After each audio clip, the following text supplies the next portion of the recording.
你穿成个通房丫头，看多了追妻火葬场的戏码，想要让少爷心里只有你一个。你爬上少爷的床，引导那儿郎。青涩少年初尝情事，十分新鲜。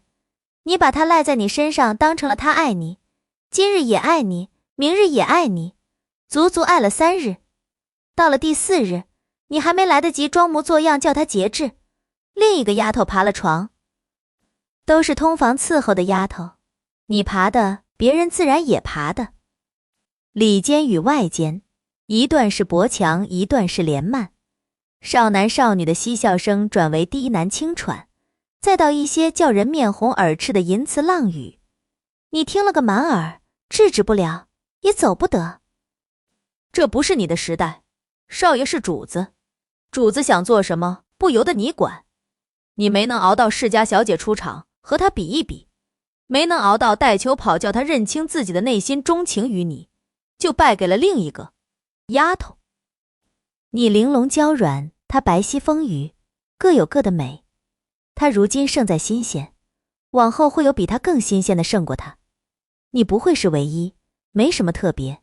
随着时光老去，再无任何资本。不管什么时代，人都喜欢尝鲜，不是吗？尤其像少爷这样的人，他有的选，有很多可以选。你一夜无眠，重新调整好自己，第2日、第3日照常伺候主子。只是偶尔少爷摸了摸你的小手，你不再上赶着迎合。反正这一院的漂亮丫头他都可以玩，你不给他也不会恼。一天他拉着一个丫头进房里，打算白日宣淫。你寻了个正经由头去了一趟夫人那儿。正事办完，顺带着说出少爷最近懂事成大人了，只是有些不知节制。夫人眼皮抬了抬，眼神凛冽。你很体贴地说，或许少爷过了这阵新鲜劲儿，就能收心读书了。夫人却怒了，少年不知节制，老了要吃苦头，这种事怎么能由着他胡来？他叫来了自己陪嫁来的王妈妈，命他去少爷屋里看看，是哪些个狐妹子在作怪，让好好的爷们儿不读书，整日赖在女人肚皮上。你惊惧的跪下，说是你多嘴了，不停的磕头。夫人的表情你不敢看，但你知道从这天起，少爷屋里的丫头，但凡有点姿色的都被发卖了，剩下的要么貌丑，要么干瘪。你被衬得跟天仙似的，加上夫人觉得你是老实孩子，只许你近身伺候少爷。这下少爷只有你了，你替他擦身，他却抓着你的嫩软的手往他身下蹭。他求你今夜陪他消遣消遣。你抽出手拿桥端着，说夫人不许下人狐媚主子，说少爷该好好读书了。那日与丫头亲热，被王妈妈抓了个正着后，少爷诉了许久，从来没试过还罢了，试过放纵过后戛然而止。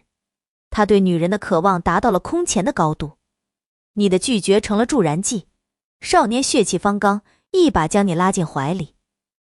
这次你学乖了，只叫他尝个甜头，吃个半饱便赶紧抽身。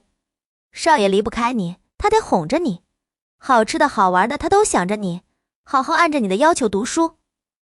府里都知道你是少爷跟前得脸的丫头，纷纷敬你3分。夫人问起家熟的夫子少爷的功课，得到了他想要的答案，也对你很满意。一时间你觉得你跟正妻没什么分别了。但是有一日，少爷跟同宗的兄弟出去了一趟青楼，打开了新世界。男人吃太饱不好，吃不饱也麻烦。你捻了捻眉心，花了点小钱，叫一个相熟的小厮将这件事捅到了老爷那里。少爷被老爷一顿家法伺候，关了禁闭。你去看他，见他咬唇垂泪，不是悔过，却是恨自己不自由。他说他要变得有本领，他要单独立府，要贤妻美妾环绕，要出入自由，想逛窑子就逛窑子。你心里扑哧一声笑了出来。你笑他幼稚，别的男儿志在四方，想建功立业，他要独立，要自由，只是为了贤妻美妾和窑子。但你笑着笑着心又冷了，你的梦想竟然是当这样一个男人的正妻。更可笑的是，你为之努力了，仍遥不可及。少爷身上有伤，心里愁苦，他将你当作知心人，不断倾诉。你虽然越听越鄙夷，但表面的温柔体贴还是要有的。此后大半年相安无事，你和他竟然也生出了些老夫老妻之感。他变得努力用功，无论出于什么目的，他进步很快。你则是正餐加餐的伺候着，他一个抿唇便知要添茶，一个拧身便知要捶背。夫人对你越来越满意，升了你的阅历，暗示你等到少爷成了亲，就抬你做姨娘。你感激道谢，背地里认真攒着钱，1月3两，加上少爷手里漏下的零碎，1年你攒了50两。不够买宅，不够养老，你还得熬。少爷书越念越多，气质也逐渐沉稳，那些字你都认得，渐渐的也会写了，偶尔能就1、2点与少爷讨论几句，换一些惊艳的目光。但你很快意识到，这些一点用都没有。你起身去给少爷热夜宵，这个时代下，你一个女人做不了什么，你甚至连走出府门都不敢，将你卖掉的家人一直盯着你呢。你有3个哥哥，都等着你的月例娶媳妇，而你从穿过来后就没有再给过他们钱了。那3个庄稼汉还有你那没怎么变老的爹，个个拳头赛沙包。那道朱红的大门威慑着他们，叫他们不敢轻举妄动。但你一旦出门就难了。少爷17岁中了秀才，20岁中了举人，议亲的对象也水涨船高。人人称赞他是天生大才，将来入阁拜相轻而易举，他便也飘飘然。他说国子监祭酒之女性格平平，与他不称；翰林学士之女样貌寡淡，他不喜欢；大理寺卿之女有个性样貌好，但看起来不会体贴人。他剥了你的衣衫，在你身上作画。这是他将书读进脑子后产生的新情趣。你的身体他已经万分熟悉，你藏在床板下的钱袋已经装满了3个。他吻着你的身子，说还是你好。你又好看又会疼人，从不顶撞。一个低贱的丫头，却饱读诗书，与他灵魂无比契合。要不是这出身太差，他都想扶你当正妻了。势必，他继续捡起之前的话题。以他的家世，这些小姐都是良配，但若是能够到东阁大学士之女，他从此仕途皆是坦途。你望着他昂扬的脸，心中越发通透坦然。你过了会拿男人床上的话当真的年岁，少爷没有志向时想要妻妾成群，自由自在，有了志向后他想往上爬，你一个小小通房丫头，无论何时都不会成为他的唯一。你偶尔会为你一开始爬床发白日梦而感到好笑，又后怕若是少爷没在一开始给你当头棒喝，你受宠多年，脑子发晕，揣了崽子逃出去，他不会爱而不得，你自己还要吃好多苦。200两，你全部的积蓄，要不逢兵荒，要自己劳作，还得省着点儿，这辈子才够花。若是有个头疼脑热，在这样的社会，你治不好直接死，治好了没钱，生不如死。你时常叹气，怪自己没投个好胎，又想起了那一家子兄弟。是的，娘又生了弟弟，这样穷困，这样懒惰，却还要生。你不理解，不认同。王妈妈每次送篦子汤来，你都喝得很积极。你这辈子也就这样了，把自己照顾好都难，就别祸害孩子了。王妈妈将你的乖顺原封不动地告诉了夫人。夫人逢年过节总想着你，赏银钗环没短过你的，也早早分了2个小丫头服侍你。你未同姨娘，府中人人心照不宣。但你很烦这个世界没给你金手指，烦自己要一辈子为奴为婢，困在这小小院子。你觉得生活无望，对少爷便敷衍多了。男人大抵都贱。4，你越敷衍，他越热情。缠了好几日，胜似他初开荤那段时光。后来很久你才想明白，那是他知晓将来你不能随时侍候在他身边的最后利用。东阁大学士对他青睐有加，愿将女儿嫁给他，只是一品大员的嫡女下嫁他一个五品小官的儿子，架势派头要足。其中第一条，府里原有的姬妾通通发卖，往后也不许再有别的妾室，也只有这样跨度的下嫁，才敢这样对夫家提永不纳妾的要求。夫人满口答应未来儿媳的要求，并且大言不惭地说他儿子房里没有女人，说他儿子品格高洁，一心向学。你听到这个消息落了泪，你很急切想确认，夫人说少爷房里没女人是什么意思？是想要你的命，还是想要把你发卖到边疆？而试探过后才知道，他们只是要将你移出府去，甚至会给你买个宅子，置些薄产保证你的生活。少爷心疼地擦着你脸上挂着的泪珠，万般不舍，一夜要了你3次。他难得的事后体贴，说虽然是出了府，但吃穿用度不会短了你的，他也会常去看你。你瞪着眼望着虚空，泪是之前流的，而现在你的心突突直跳，只有兴奋。出去当过，这是天大的好事，但你要走得彻底，你要做自己的主人，你当然不想跟原来奴役你的人家沾半点关系。第2日，你去了夫人院子，将这些年你的苦劳细细说来，又将你那凶狠的娘家人添油加醋的描绘一番，再不着痕迹地恭维夫人菩萨心肠，本想一生侍奉夫人和少爷，却是自己没福云云。你虽然没有金手指，但这家人还是有一点良心的。你的要求不多，桩桩都合理，件件都是为少爷考虑。府里调了2个壮丁，4个丫头给你，你们天黑出发，坐船南下，买宅成本远低于在京城置地。山高路远，不受娘家人骚扰，将来少爷就算想起你，也找不到你。你住在江南的2层小院，日常消遣是看书、喝茶，凭栏看看溪流乌篷，对着夕阳发发呆。在民风开化的南方，也有人对你这个来历不明、出手阔绰的俏寡妇好奇，为你介绍丧妻的夫家或穷得没活路的男人。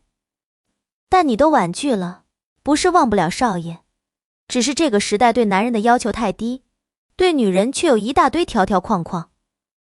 你有铺面田租，不愁吃不愁穿，你脑袋被驴踢了才会相看人家，找一个自负油腻的男人每日对你指指点点。你的4个丫头轮班当值，做3休1，她们没过过这样的好日子，个个滋润的身子都圆润了。但后来你发现，有一个不是单纯发胖，而是怀孕了。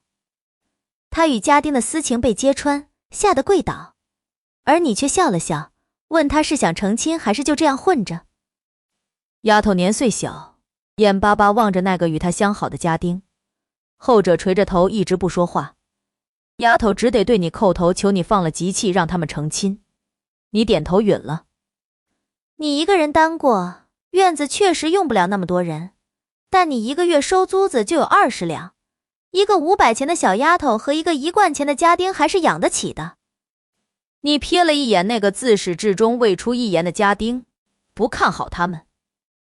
另一个丫头出言相劝，说出了你心中所想。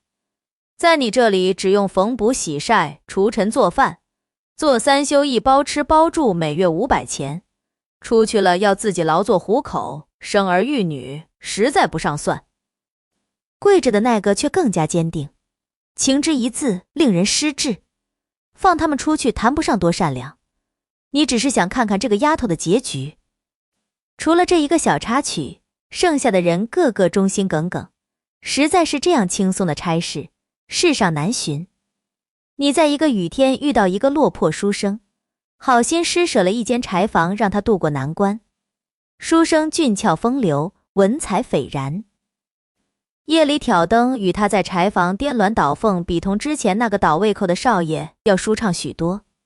几个月后，书生上京赶考，你假模假式的故作端庄，给了2两银子做盘缠。你想这种事儿多做，大概是可以延年益寿。从此后，你见到什么顺眼的马奴，什么精壮的长工，都要停下观赏。你完全懂了5年前少爷想要的娇妻美妾和遥子自由的迫切愿望，因为你在一定的范围内成了另一个少爷。你受限于时代，受困于性别，没有家族依仗，不敢明目张胆去拥有这些美好，跟当年的他被父母管教只能读书一样憋屈。掌握了居高临下的资源，有了很多的选择，可以奴役别人来讨好你，你根本不会去想为某一位付出痴心。通房丫头能否当正妻和主子一生一世一双人这个命题，在你有能力换位思考后，变成彻头彻尾的笑话。你刚过20，身体强健，没有不良嗜好，月月有余钱，很快攒够了钱可以再多买一间铺子。你以为这辈子就要这样简单而快乐地度过，南方遭了人祸。听说几10个倭寇从宁伯府登陆，挥舞着锋利的金刚刃一路北上烧杀抢掠，他们华而有谋，猛而善斗，腐朽不堪的官府抵挡不得。你们知道这些事的时候，他们已经掠过你们继续北上了。你们毗邻的城镇因为临海遭了大殃，几百年未经历战火的宁静小城一夕之间成了鬼城，血流成河，随处可见尸体，房屋能烧都烧了。你邻家的几户都纷纷收拾细软，要先离开这座富饶的小城，去投靠内陆的亲戚。而你无人可依，无处避祸。你这雅致的2层小楼外是单薄的1层院墙，一扇木门只防得了君子，防不了装备精良的浪人。丫头们心惊胆战，担心着那伙贼人再来。家里唯一的男人家丁建议说回主家去。那家世代为官，大宅几经修葺，大门套着2门，朱门厚重，院墙高耸，府里还有颇多的守卫。更重要的是，天子脚下怎么也不会叫这伙倭寇横行。可你分明已经靠着自身努力和难得的运气脱离了丫鬟命，怎么这就要回去了？你用什么身份回去？你在那3个丫头和1个家丁的催促期盼下，企图冷静思考，分析利弊，谋寻出路。入夜一盏小灯，你望着那些无法快速变现的房产发愁，迷迷糊糊感到满城的血光与嘶吼，下人们已经将门顶上，那歹人却能飞檐走壁，跳进院子里，狞笑着一刀劈开的雕花木门。你的家丁是第一个死的，你的丫头藏在房里被他们抓住，被几人轮流蹂躏，直到哭声弱到听不见，还要被一刀捅个对穿，确保死透了。他们年轻的脸上满是干涸的血泪，一个接一个倒在地上，落入你被泪水模糊的眼中。黎明迟迟未到，你这处藏身地终究还是被这伙人发现了。你面前出现了一张狰狞黝黑的男人脸，对着你猖狂地笑着。他伸出手，速度极快，一下就拽住了你的脚，将你拖出。无论你如何挣扎，都反转不了这悬殊的力量，更不用谈他们有很多人。你绝望着，后悔着，惊叫着，终于醒来。桌上仍旧是一盏昏黄的小灯。一个侍夜的丫头听到声音，捏着手里的针线活，跑来问主子是不是做了噩梦。外头梆子声刚过3更，你确认了刚才那个是梦，心里稍稍安宁了些。又听打更人的声音洪亮，提醒着近来有匪患，让紧闭门窗，熄灯灭烛。你擦了一把脸，叫来家里余下的人。他们皆是失眠，目光殷切地望着你，以为你拿定主意回去了。谁知你拿出了大半地契和房契，以及他们每个人的急契，分了下去。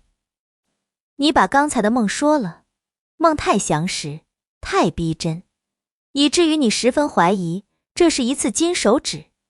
若是继续留下，便是如此下场。梦中他们拼死保护掩护你，明明他们在哪里都是为奴为婢，他们可以抢了吉契自己跑回去的，可他们没有。他们捏着薄薄的纸张，听你说要和他们成为家人，个个目瞪口呆。你成了自己的主人，享了福。你要他们也明白你不想回去的原因。更重要的是，你在这个世界没有可以助力的家人，你要自己给自己建立一个可以依靠的家族。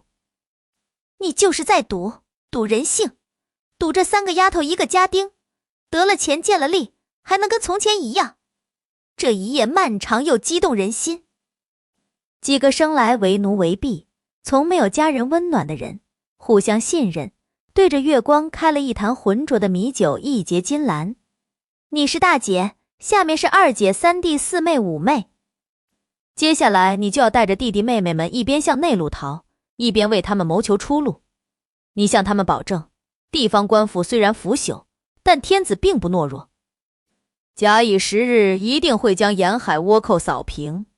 你们这些房产不会成为废纸，你们的好日子还在后头。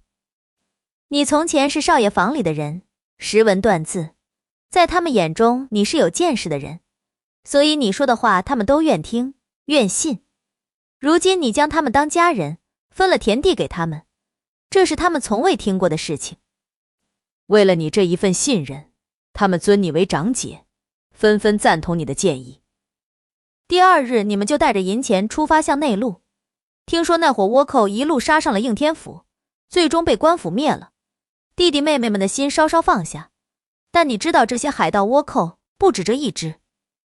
你们陆路转水路到了武昌，你用1半的现银买了一套朴实的2进院，院墙没有精美镂空的雕花，但坚实耐用。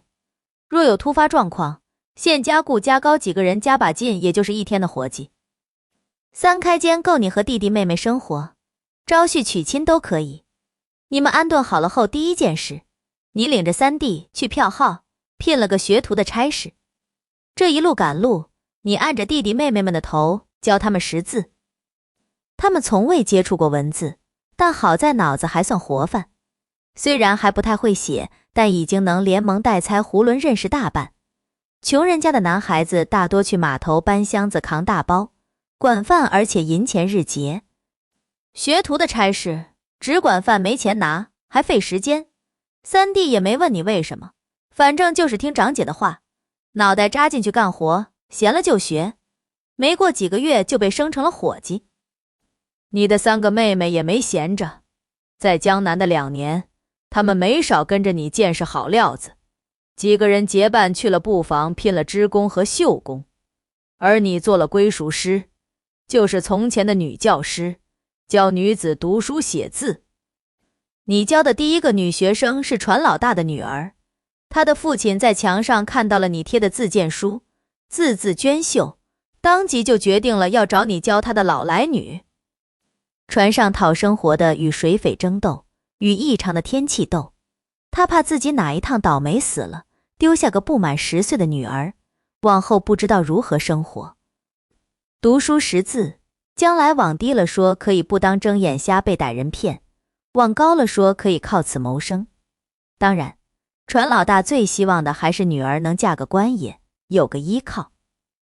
你们一家5口在武昌过得风生水起，也遭了人眼红。从前你安居一隅，外头也顶多说说闲话，传传你的来历，说你不正经。你分了几次自己做的糕饼给邻里，这些人又倒戈说你一个女子多么不易，纷纷为你筹谋后半生。但到了武昌，弟弟妹妹各顶各争强，为了这个家一定要出人头地。太争强没什么不好，但资源就这些，总归是要侵占某些人原本的利益。这日，几个蜡皮蹲在你回家的路上，将你拖进了小巷子，吠叫着说你兄弟惹了不该惹的人。饶是你活了2辈子，经历了许多风浪，遇到这种事情，声音还是在颤抖。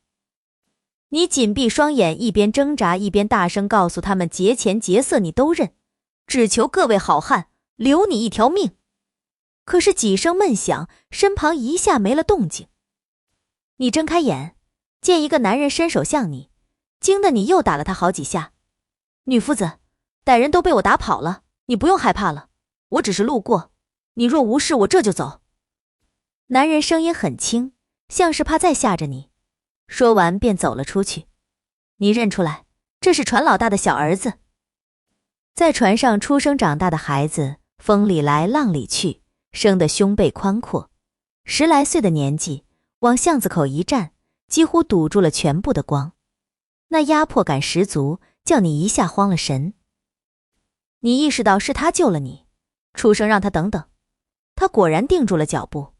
你觉得应该没人会这么巧路过，一定是船老大自己有女儿，推己及人，担心你这个女夫子路上不安全，叫自己的小儿子送送你。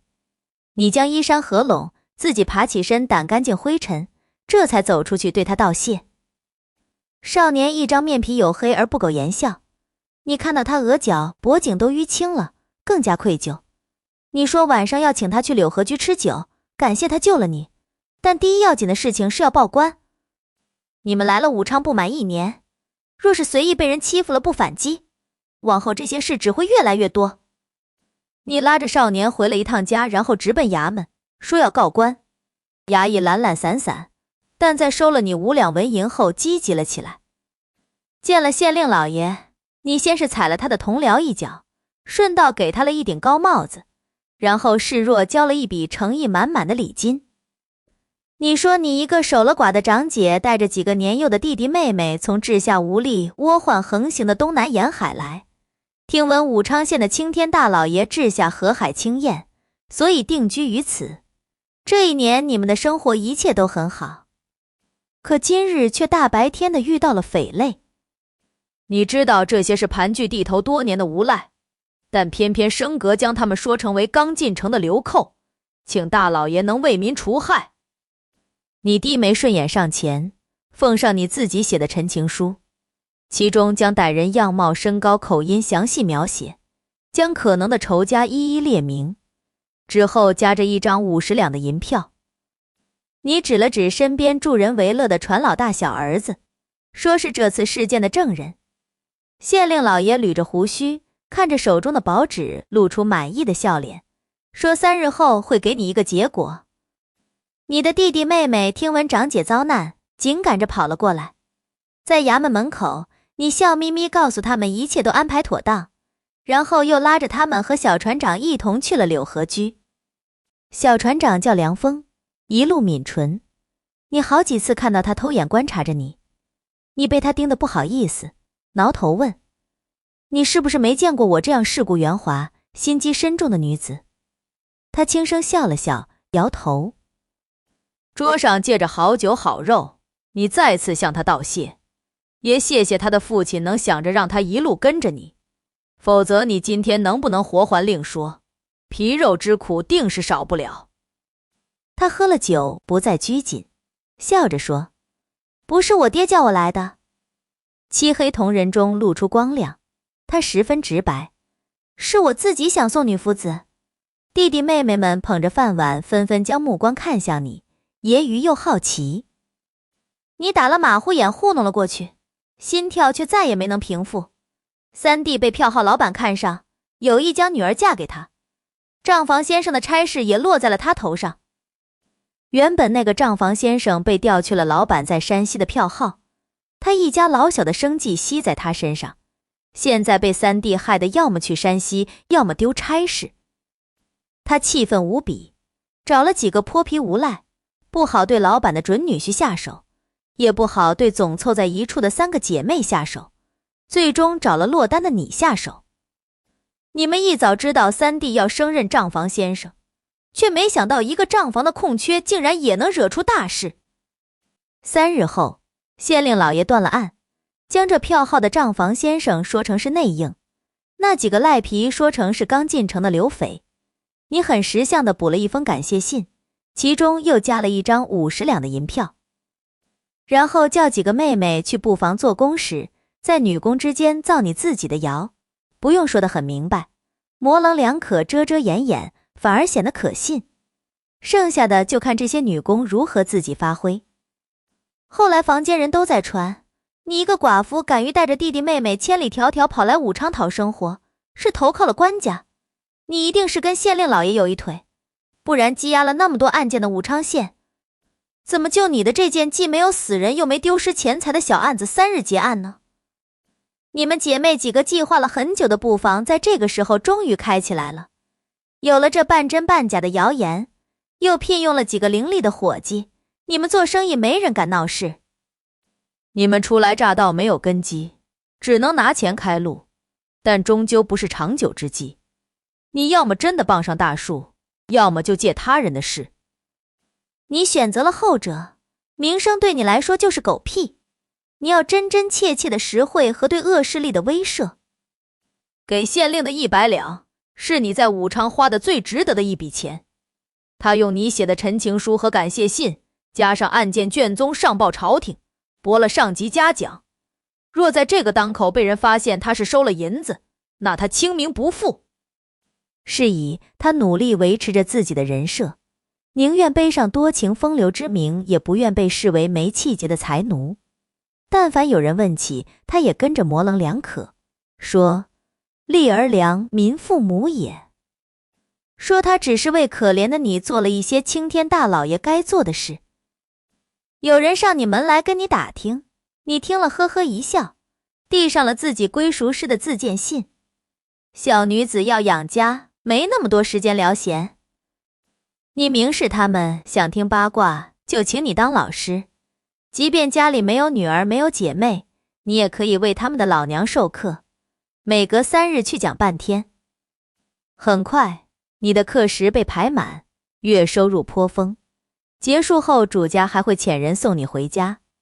毕竟是吧，大家心里都明白，只有最初的一家从未打探过这些私事。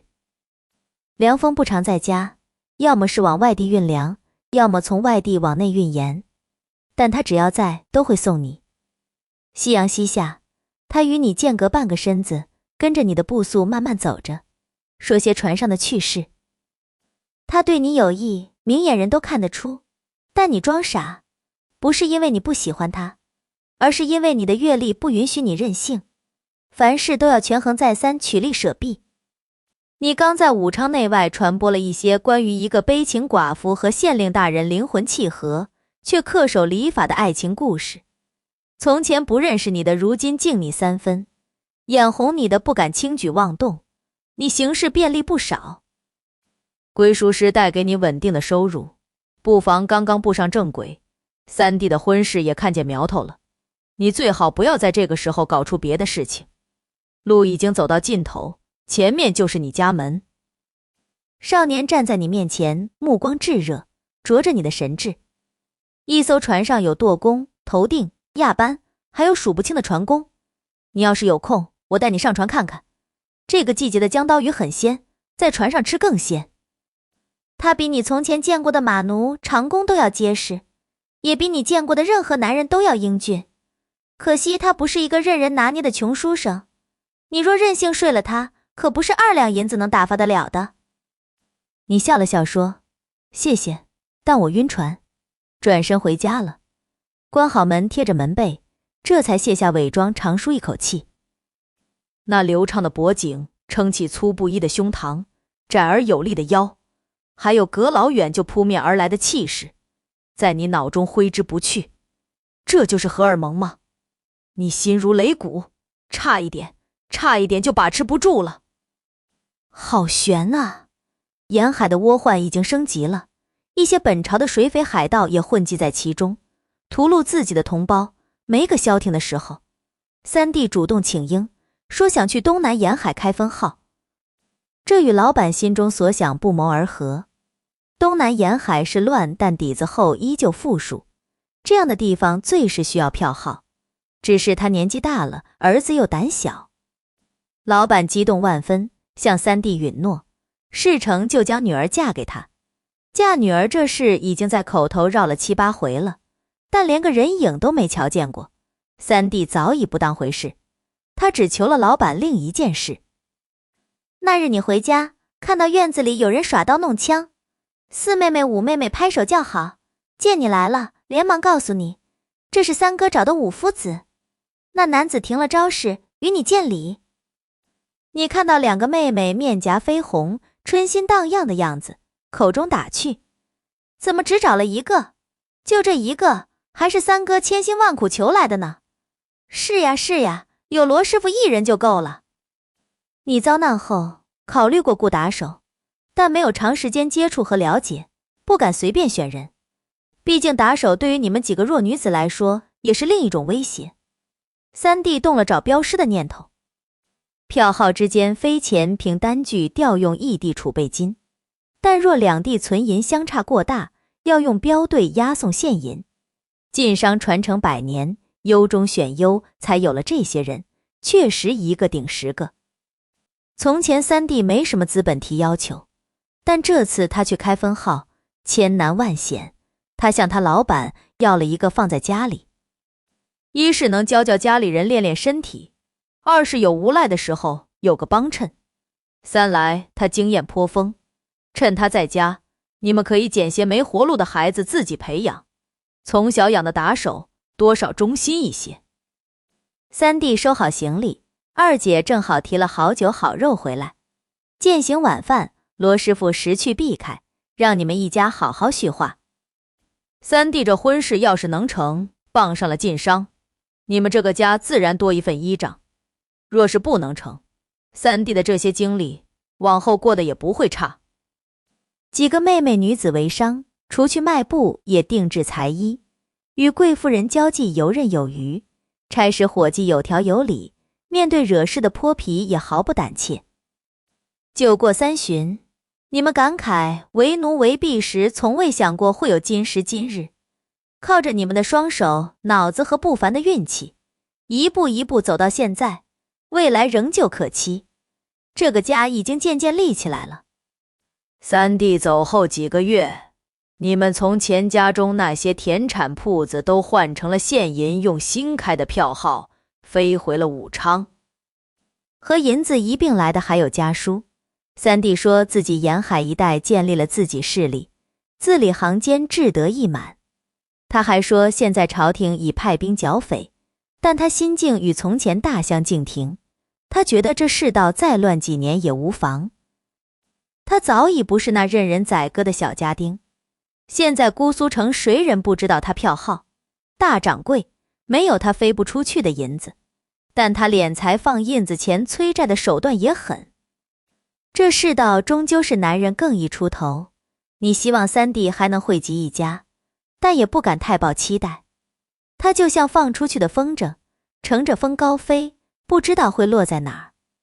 你们的地产变了现，凑了凑布房赚的钱，一间成衣铺子也开了起来。你们另了个临街的2层商铺，后院是织坊、染坊，前面1楼是实惠的成衣，2楼是量体定制的高价罗裙，也搭些男装售卖。生意做大后，需求也拓宽了，客人不满足本地的料子，动辄要蜀锦、云锦、宋锦、壮锦，是要小富即安，还是继续做大做强？二姐颇有野心，选择了后者。这日二姐喊你上酒楼吃饭，进了雅间，你见到了梁峰，你扶额问他，难道就没有别的船长了吗？二姐袖间一顶，将你往梁峰身上一推，眼神狡黠，没了。梁峰帮你家运锦缎，不收银钱。二姐重利，扭脸将你卖了。他借口有事，将你一人丢下，临走在你耳边低语，都是为了布防啊，长姐。汉江水运四通八达，但码头就这么些个，谁占到了谁赚钱，因此船帮形成，大大小小的船帮为利争斗，血腥而暴力。梁峰的爹年轻时和同宗兄弟组成船帮，他们好勇斗狠，不断扩张，最多时帮内40艘大船，占着武昌半数的码头。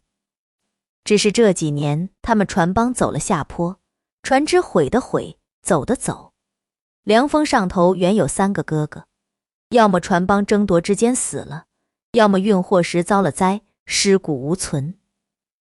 船老大接连遭受打击，锐气大挫，瞻前顾后，畏首畏尾。梁峰将这些事务扛起时，他也才17岁。你早前明明已经将利弊都分拆清楚，但还总想起他。半夜失眠，抱着枕头去钻二姐被窝，说他梁峰不过是个毛没长全的小孩，做的是体力活，朝不保夕的，不是个好靠山。二姐睡眼朦胧，随口应了你一声，你又调转了方向，说什么饺子要吃烫烫的，男人要玩壮壮的，这凉风体貌倒是很合你胃口。你是年上，是姐姐，倒贴一些也无妨。二姐闭着眼拧着眉，背过身用被角裹住耳朵嘟囔道：确实没毛病，可你又纠结了。一线之令，威慑力是天然的，你怕你再不能狐假虎威，丢了现在的好日子。但是世俗眼光中，你一个寡妇嫁给他清清白白的大小伙，你占了大便宜了，怎么样都该直接答应他。二姐掀了被子，腾地坐起，乌发凌乱，咬牙切齿。凉风是吧？如今你们孤男寡女共处一室，想来有你闹了二姐睡眠的缘故。凉风笑着打破沉寂，向你解释。二掌柜热心，但他会错意了。我不要银钱，只是想感激女夫子教导小妹，不敢存别的心思。你回忆着跟二姐的闺中话，一时不察，脱口而出，没别的心思，那还怪叫人失望的。意识到自己刚才说了什么，你突然僵硬，抬头看他。凉风起初也有些惊诧地望着你，后来他笑容暖了几分。你想解释，但又怕越描越黑，干脆告辞走了。听他在身后逗你：我是个粗人，女夫子这话深奥，能否明示？你们一前一后在街边走着，你知道他有心追你，你肯定跑不过他，但好歹他还没那么穷凶极恶，给了你一点空间，直到了家门口他才拦你。他怕你回趟家又翻脸不认，他好不容易燃起的炉子可不能再熄了。我家里就一个老爹，一个小妹，老爹宽厚，小妹乖巧，你都见过的。我们船帮比不得从前了，但我一年能挣500两家用，你要嫌不够，我可以多接点活。你第一日来家里教小妹识字，我就相中你了。若你也愿意，我明日叫我爹来提亲。他是热情真挚的少年，将自己全部剖开，一样样摊开给你看。而你却是处心积虑的老女人，权衡利弊，瞻前顾后，缠他身子。你说你们不合适，但声音明显没了底气。你说你是个寡妇，又比他年长，还跟县令传着绯闻，总之你们没可能。他越走越近，声音低了下来。你是寡妇又怎么样？我一个跑船的粗人，脑袋别在腰上，我喜欢谁便喜欢谁，还管别人怎么说吗？女大三抱金砖，这是老话。你说来说去都没说你不喜欢我，说明你也相中我了。你无言，因为他说的很对。其实你也不是没考虑过和他在一起，你甚至谋划了你们的未来。你可以使些银子，走些路子，办一张眼影。你在幕后，他在幕前，由你驱使。你想他唯利依附于你，可一见到他坦然的笑脸，你又陡然生出了不该有的道德感。你想他若是多年后他见多识广，觉得你人老色衰，平平凡凡，与你离心，你一定体体面面留下钱，痛痛快快放他走。这就是年龄差、阅历差带来的思维差。年下还在谈感情，确认心意，年上已经想好退路，做好了兜底。你打开家门，邀请他进来。你去过梁家多次，这次轮到你敞开自己了。你如妖似魅，牵着他到了房里，柔弱无骨的两臂绕上他的宽肩，一吻过后，他澄亮的双目涨出潮水，他温热的身子贴着你微凉的皮肉，你们两个都是一阵战栗。关键时刻他问你，我们这样算什么？你堵了他的嘴，别问，别问，别管，先快活了再说。少年人第一次动作生涩，翻来覆去2次后逐渐熟练。他套上羊肠小衣，将你拱起，乐此不疲，只是苦了你。明天告诉我爹，告诉你的兄弟姊妹，后天办喜酒。他心里觉得如此这般了，便是允了。可心满意足的你又萌生退意，喃喃劝他别急，订酒席，绣盖头，顾花轿，要做的事情很多。他乐呵呵地应下了。他多跑了几趟船，买了个3进的大宅子，可你席面也没定，盖头也没绣。他不是个傻子，意识到你有意拖着他。他说过狠话，服过软，千般万般对你好，你还是对他设防。他心碎走了，说要跑一趟险而又险的祸。你心里七上八下，难受了1个半月。听说有人犯私盐被官差捉了要行刑，听说那人是为了娶一个势利眼的女人，拼死挣钱，糊里糊涂走上了犯罪的道路，最后丢了命。你吓得魂不附体，连忙冲到刑场，发现不是你以为的他，失魂落魄走回家，和来找你的梁峰撞了个满怀。他刚去了一趟杭州城，那儿窝乱未平，所以他说险也不是骗你。他看你眼眶红红，问你怎么了，是不是他不在，有人欺负你？他心疼不已，完全不记得你们之前吵过架。你看着他，一瞬间通透了。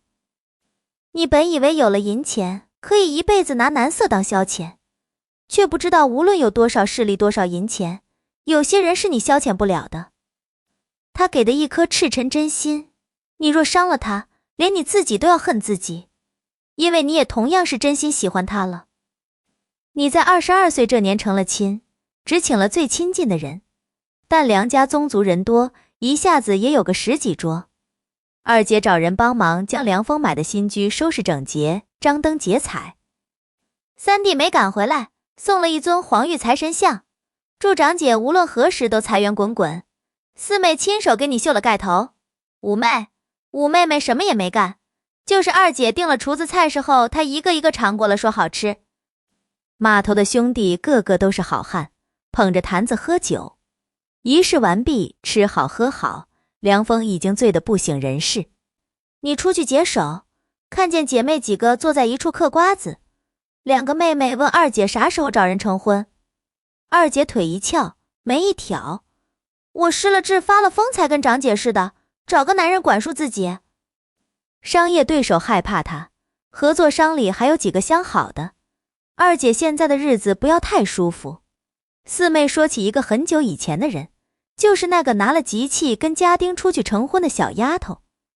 她呀，我起先还好心去帮衬，怕她怀孕辛苦，结果她倒好，拿我当白工，绣帕子给她挣家用，她前后绕着她男人伺候。五妹问，后来呢？后来我还能一直给她打白工啊，我就不去了呗。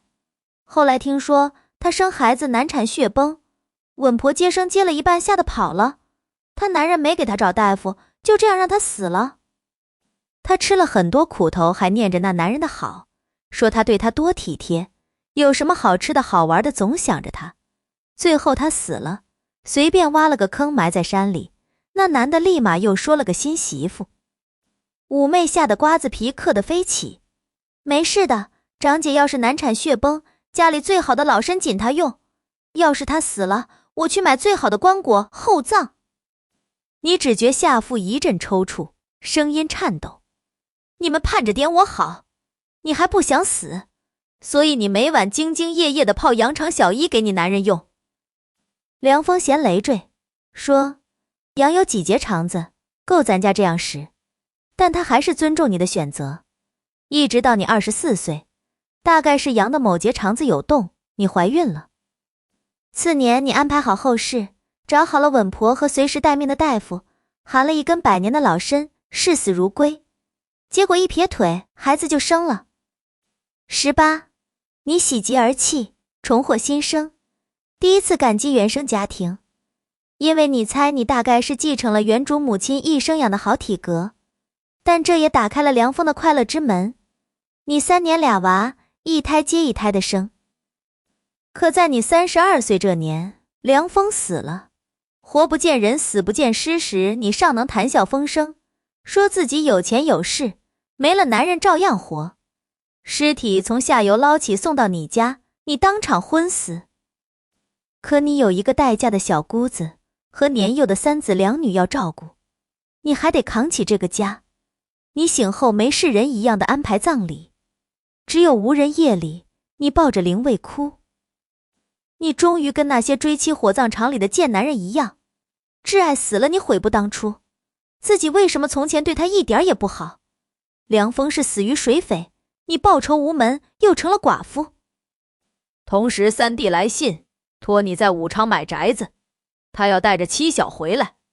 看来东南沿海已经乱到他这个奸商都发慌了，可武昌也不太平了，哪儿还有好地方呢？一筹莫展之际，武妹婿提议一家人搬去京里。武妹的男人是他自己捡的，那年他捡了很多活不下去的孩子交给罗师傅训，其余都成了你们家的打手，只有一个求了二姐开恩，放他出去从军。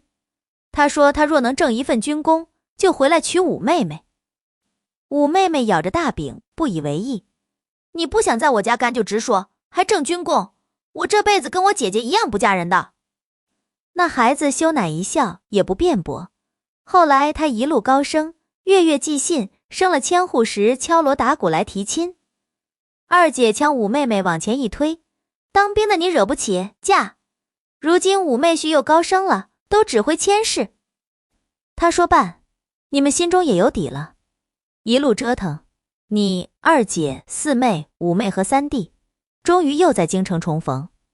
可巧，五妹续分的宅子正是你从前伺候的那家人的。他们家出了贪官，没等那少爷当大官就被抄了家，宅子荒废了10年，又在你们手中焕发生机。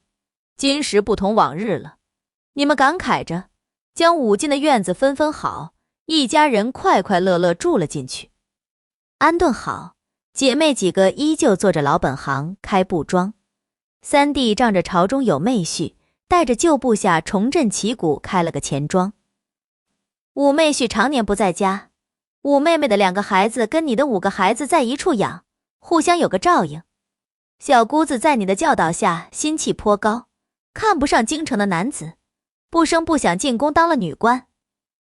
几年后，你家老大一腔热血，偷偷跟着武仪丈从了军。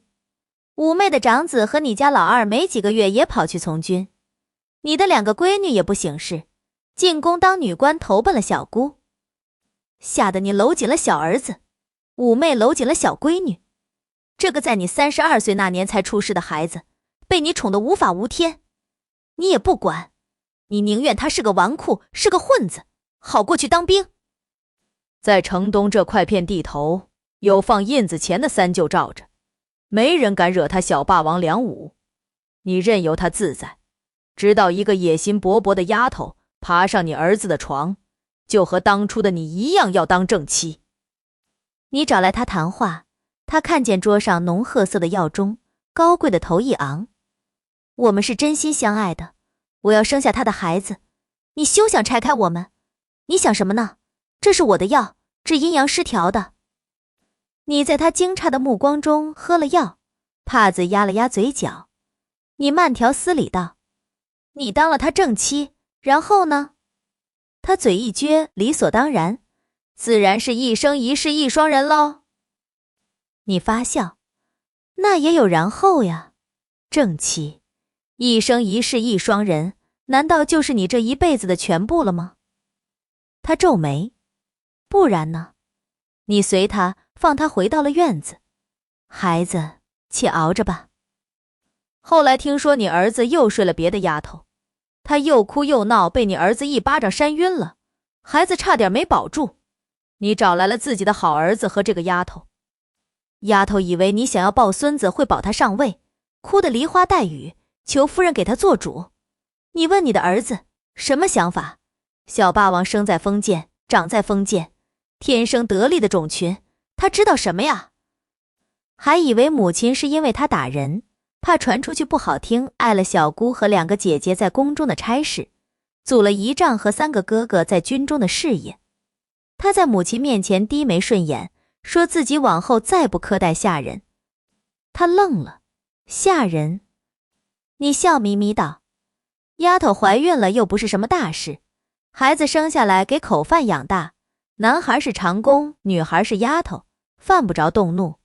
你要是怕她大肚子不方便服侍，明日再遣几个丫头给你便是了。一个连姨娘都不是的丫头，生的孩子自然依旧是个下人。